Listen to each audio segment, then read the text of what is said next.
Hello friends, channel पर आपका स्वागत है। मैं हूं सिद्धांत और आज हम करने वाले हैं Word Power Made Easy by Norman Lewis session number 6। इसमें भी हम डॉक्टर्स के बारे में बात करने वाले हैं। काफ़ी सारे वर्ड्स जो होंगे वो रिपीटेड होंगे सेशन नंबर 5 के, सो बेटर है आप पहले सेशन नंबर 5 देख लीजिएगा। नाउ फर्स्ट वर्ड जो आज का है वो है ऑर्थोपेडिस्ट।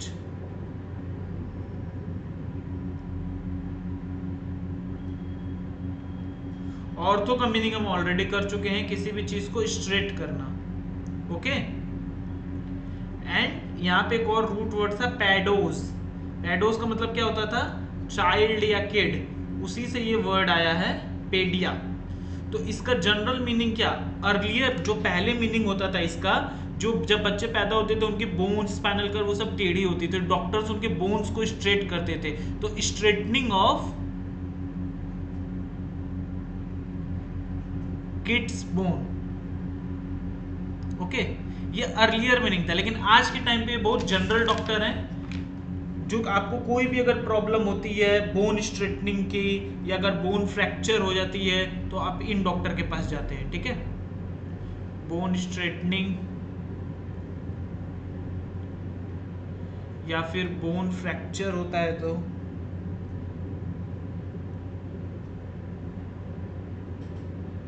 इनके पास आप जाते हो। ठीक है, इसी से रिलेटेड एक और वर्ड है ऑर्थो से रिलेटेड, ऑर्थोडोंटिक्स। ऑर्थो का मतलब मालूम है? अब वीडियो पॉज करके इसका मीनिंग खुद गेस करने का ट्राई करिएगा। ठीक है, ऑर्थो का मतलब होता है स्ट्रेट करना। डोंटिक्स का मतलब क्या होता है? टीथ। ठीक है, तो इससे हम मीनिंग क्या डिराइव कर लेते हैं? Straightening of teeth. आप जाते हो ना, जिसका कभी थोड़ा दांत ऐसे बाहर निकला होता है, वो डॉक्टर्स के पास जाते हैं, वो अंदर गम के लिए तार लगा देते हैं, टीथ उनके सीधे हो जाएं, अलाइनमेंट में आ जाएं। वो टाइप के जो होते हैं वो होते हैं ऑर्थोडोंटिक्स, स्ट्रेटनिंग ऑफ टीथ। ठीक है, एक और रूट वर्ड है रिलेटेड इससे, मैं आपको सेशन नंबर 6 में मेंशन तो नहीं है बट आपके नॉलेज के लिए बता देता हूँ। जो रूट वर्ड डॉन्शिया है ना, इसका हमेशा कोई भी मीनिंग आएगा वो होगा डेंटल चीजों से रिलेटेड। ठीक है, 4 वर्ड होते हैं इससे रिलेटेड।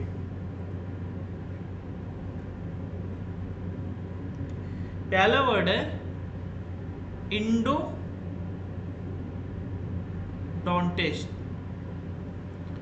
चारों वर्ड मैं आपको पहले यहाँ पे लिख देता हूँ, उसके बाद मैं आपको बता दूंगा। एक्सोडोंटिस्ट,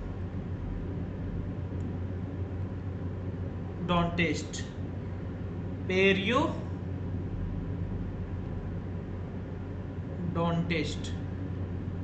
एंड फोर्थ वर्ड आप ऑलरेडी कर चुके हैं ऑर्थोडोंटिक्स। ठीक है, इंडो मतलब क्या? इनसाइड। जो भी इनसाइड ट्रीट करते हैं ना हम doctors, who treat inside of the teeth, treat inside the teeth. अंदर गम से रिलेटेड जो प्रॉब्लम होती है, वो सारी प्रॉब्लम, टीथ कैविटी हो जाती है, वो सारी जो दांत के अंदर की चीजें डील करते हैं वो होते हैं इंडोडोंटिस्ट। एक्सो मतलब outside appearance, outside of teeth. जैसे यहाँ पे लिख देता हूँ, ट्रीट्स आउटसाइड ऑफ टीथ। आपके दांत सड़ जाते हैं, उनको निकालना हुआ, ये सब करना हुआ, ये एक्सोडोंटिस्ट। पेरी, आपने रूट वर्ड सबने कभी ना कभी पढ़ाई होगा, पेरीमीटर। कभी आपने सोचा है कि पेरी का मीनिंग एक्चुअल में क्या होता है? पेरी का मीनिंग होता है आउटसाइड बाउंड्री। जो आप पेरीमीटर, मीटर मतलब मीजर करना, पेरीमीटर मतलब मीजरिंग ऑफ आउटसाइड बाउंड्री। ठीक है, जो आप पेरीमीटर लिखते थे उसका मीनिंग भी आप यहाँ से ऐसे ही डिराइव कर सकते हो। पेरी का मतलब मैं यहाँ पे लिख देता हूँ आपके लिए, आउटसाइड बाउंड्री। तो ये वो डॉक्टर होते हैं जो गम के आसपास का सराउंडिंग होता है, टीथ के आसपास का, उनके संग डील करते हैं। ओके, नाउ सेकेंड वर्ड जो हमारा रिलेटेड है वो हार्ट के लिए रिलेटेड है, और ये वर्ड हम ऑलरेडी कर चुके हैं। मैं यहाँ पे वर्ड लिखता हूं, तब तक आप खुद से वीडियो पॉज करके मीनिंग इसके गेस करना। कार्डियोलॉजिस्ट। कार्डियो मतलब हार्ट, लॉजी मतलब हम उसकी स्टडी करते हैं, तो वो स्पेशलिस्ट जो हार्ट की प्रॉब्लम के संग डील करता है। इससे रिलेटेड 2 वर्ड हम ऑलरेडी पढ़ चुके हैं, कार्डियोग्राफ एंड एंड कार्डियोग्राम। इसके रिलेटेड मैंने आपको एक एग्जांपल भी दिया था, आप वो याद करो एग्जांपल, ठीक है। कार्डियोग्राम क्या होता है? वो मशीन होती है जो मेजर करती है heart rate, machine that measures heart rate. और कार्डियोग्राफ वो machine that shows graph on screen.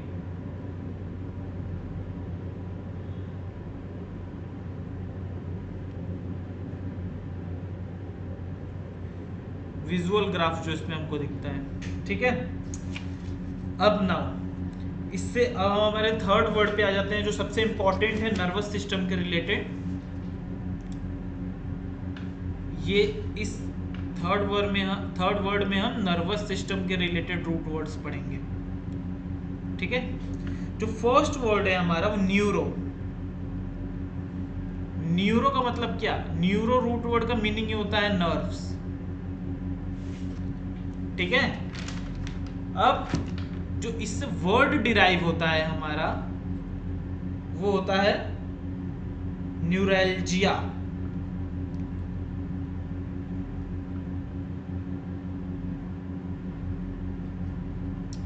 Neuro का मतलब हमने समझ लिया है नर्व से रिलेटेड। अब ये एल्जिया क्या है भाई? ये इसमें क्या ऐड हो गया है? एल्जिया मतलब पेन। किसी भी चीज के पीछे अगर एल्जिया लग जाए आपको सिंपल उसका मतलब समझना है भाई दुख में बंदा, एल्जिया पेन में है, ठीक है। तो न्यूरोलजिया मतलब पेन इन नर्व्स, ठीक है। अब आप बोलेंगे नहीं ना एल्जिया का मीनिंग, एल्जिया के मीनिंग मत भूलिएगा, इसका मतलब होता है पेन, ठीक है। नाउ अब इससे सिमिलर साउंडिंग दो टाइप के दो वर्ड्स आते हैं। पहले मैं वर्ड आपके लिए लिख देता हूं। पहला वर्ड है न्यूरोसिस,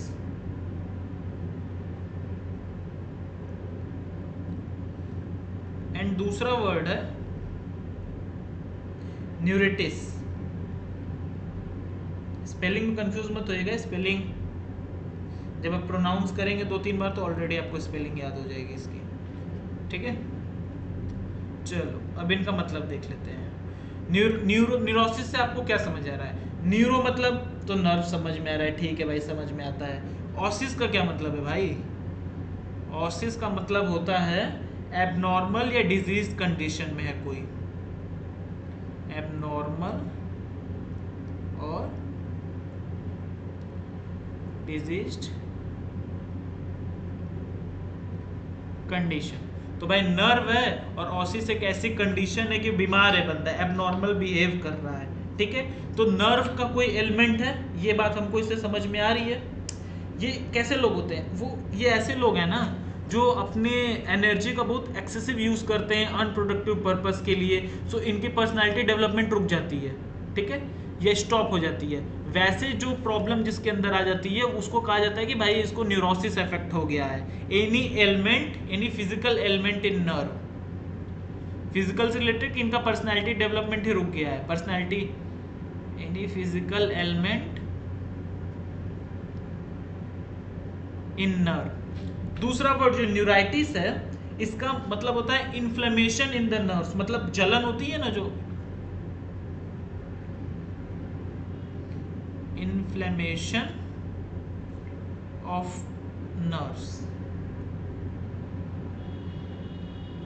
नर्व्स के अंदर जो जलन टाइप होने लगती है वो इसका मीनिंग होता है न्यूराइटिस का, ठीक है। अब आप इसका मीनिंग कंफ्यूज मत होइएगा दोनों के बीच में। न्यूरोसिस अपनी ही बहुत एक्सेसिव एनर्जी का यूज़ किया है अनप्रोडक्टिव पर्पजेस के लिए, सो उसकी जो फिजिकल ग्रोथ है, पर्सनालिटी ग्रोथ है, वो रुक गई है या उसमें रुकावट आ रही है। तो कोई फिजिकल एलिमेंट है उसके नर्व में, उस वजह से उसको प्रॉब्लम फेस होती है। न्यूराइटिस जलन हो रही है नर्व्स में, इन्फ्लेमेशन ऑफ नर्व्स, ठीक है। नाउ फोर्थ वर्ड जो आज का है हमारा वो माइंड से रिलेटेड है, ठीक है।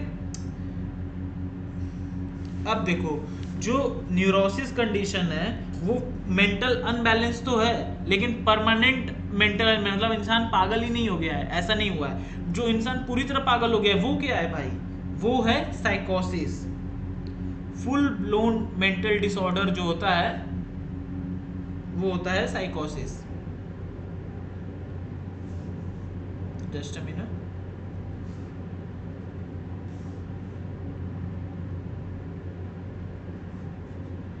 फोर्थ वर्ड हमारा है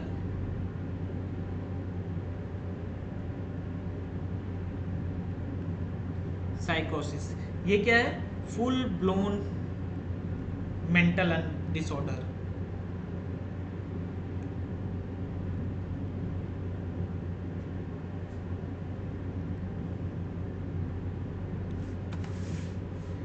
ठीक है, ये वो बंदा है जो बहुत इल है या मेंटल डिप्रेशन में है।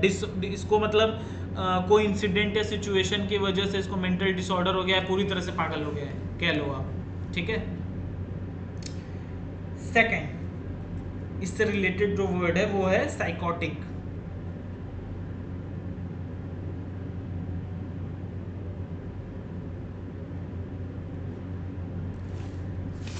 अब साइकोटिक, इसका रूट वर्ड साइक मीनिंग मैंने आपको बताया था, इसका क्या मतलब होता है? क्रेजी और मैड पर्सन। जब हम अपना वर्ड्स कर रहे थे, साइकोलॉजी, साइकोपैथ, ऐसे बहुत सारे वर्ड्स मैंने आपको इस रूट वर्ड से रिलेटेड बताए थे।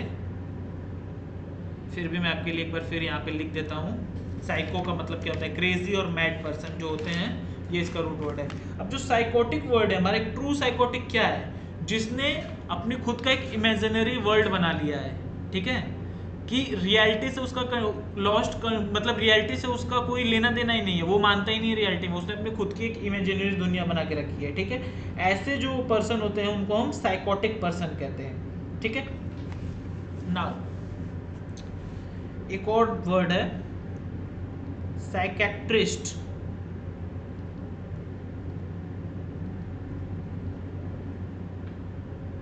अब ये तो आप सबको मालूम है कि ये पागलों को जो डील करते हैं या जिनको कुछ मेंटल डिसऑर्डर हो गया है बहुत ज़्यादा, उनके संग ये डील करते हैं। बट यहाँ पे इसका मीनिंग क्या होता है? आप कह लो इन डॉक्टर हील तो करते हैं, लेकिन कह लो माइंड हीलर है, उनकी काउंसलिंग करते हैं, उनके संग डील करते हैं। ये जो होते हैं, ये इनको कहा जाता है साइकेट्रिस्ट। इनके संग जो ये साइकोपैथ लोग हैं, इनके संग जो डील करता है वो कौन होता है? साइकेट्रिस्ट। कभी कभी नहीं होता है हमको कुछ मेंटल डिसऑर्डर आ गया है, बहुत ज़्यादा एक्सेसिव थिंकिंग हम किसी चीज़ करने लगे, तो हम साइकेट्रिस्ट के पास जाते हैं। वो हमारी काउंसलिंग करते हैं, हमारी प्रॉब्लम समझते हैं कि भाई क्या है क्या नहीं है। ठीक है। नाउ लास्ट वर्ड जो आज का हम करने वाले हैं वो है जेरियाट्रिक्स। आपको याद है हमने एक वर्ड किया था पेडियाट्रिक्स। ठीक है, उसी तरह ये एक वर्ड है जेरियाट्रिक्स। अब यहाँ पे जो हमारा रूट वर्ड है वो क्या है? जर। जर मतलब क्या होता है? Old people. जेरेंटोलॉजी एक से एक वर्ड है, तो study of old people gerontology में। ठीक है, तो जो जेरियाट्रिक्स है उसका क्या मतलब होता है? वो मेडिकल स्पेशलिस्ट, चलो मैं यहाँ पे लिख देता हूँ, specialist who deals with the particular medical needs of elder people।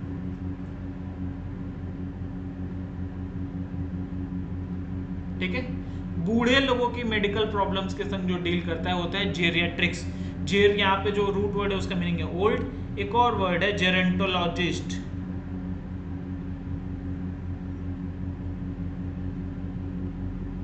जेर मतलब हमने पढ़ लिया कि old people, Elder people. Logy मतलब हमको पता है स्टडी, तो जेरेंटोलॉजी का मतलब क्या निकल रहा है? जेरेंटोलॉजी का मतलब निकल रहा है स्टडी ऑफ ओल्ड पीपल।